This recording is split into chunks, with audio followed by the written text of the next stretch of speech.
All right, here we are Friday afternoon, so it's time for a look at what new films are hitting theaters this weekend. Who else do we turn to but our film critic, Richard Crouse. Good afternoon, Richard. Hope you're having a good Friday afternoon so far. I am, Nick. Thanks. Okay, so I've taken a look through these reviews. You seem lukewarm on these, but we're going to start with Firestarter here, a remake of something maybe we weren't so much looking for. Well, I don't know if there was a burning desire for a remake of this 1984 film starring Drew Barrymore. This time around, the story has remained more or less unchanged. You've got a set of parents played by Sidney Lemon and Zac Efron who were experimented on by a shadowy government agency when they were quite young, and it gave them telekinesis. They can move things with their mind. They passed that along to their daughter, along with another couple of little superhuman traits that she has, like she can create fire from her hands and mouth.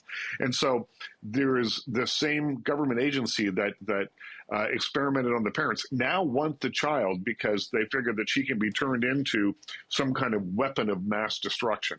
So that's essentially the comings and goings here. I'm not sure that there's much to recommend here except for the soundtrack. John Carpenter, the great director who made Halloween and lots of other movies that we all know and love, did the soundtrack for this. It's the best part of the movie, and it's interesting because he was supposed to direct the original Firestarter in 1984, so he's connected to this one, but other than the soundtrack, the rest of this kind of feels like a backfire and not a Firestarter for me, so I gave it 2 out of 5 stars. All right, you know, the thing to me about this, Richard, is the fact that Zac Efron is now playing a parent in a movie. I know. I watched him in High School Musical with my eldest daughter, you know, many years ago. That's making me feel old that he's now playing a parent in a movie. Yeah. Okay, well, if you want to feel old, how about Senior Year? This is a Rebel Wilson comedy now on Netflix. And in it, at the beginning of the film anyway, she plays Stephanie.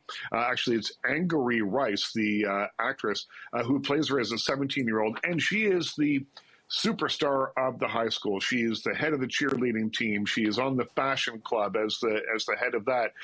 She's probably going to be nominated as prom queen, and she'll probably win until what we just saw on screen here. There's a terrible cheerleading accident, and 20 years later, she wakes up from the coma.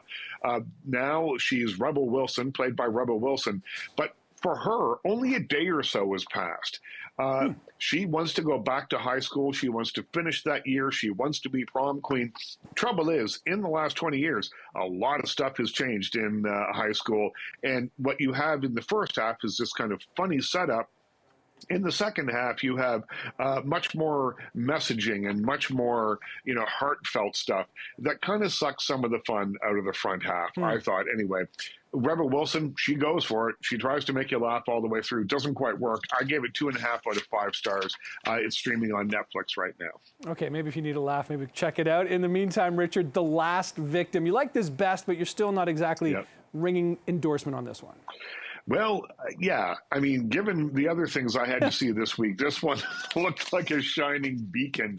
It's called The Last Victim, and it's a gritty little neo-Western, which means that it's set in the southwestern part of the United States with a lot of tough guys who talk very slowly and do terrible things. Ron Perlman plays a sheriff who's trying to track down a group of villains who killed a lot of people in a diner at the very beginning of the movie. And as they were disposing of the bodies in a nature reserve, they come across a completely innocent couple who just happened to be there. And then it turns into a game of cat and mouse, a game of survival.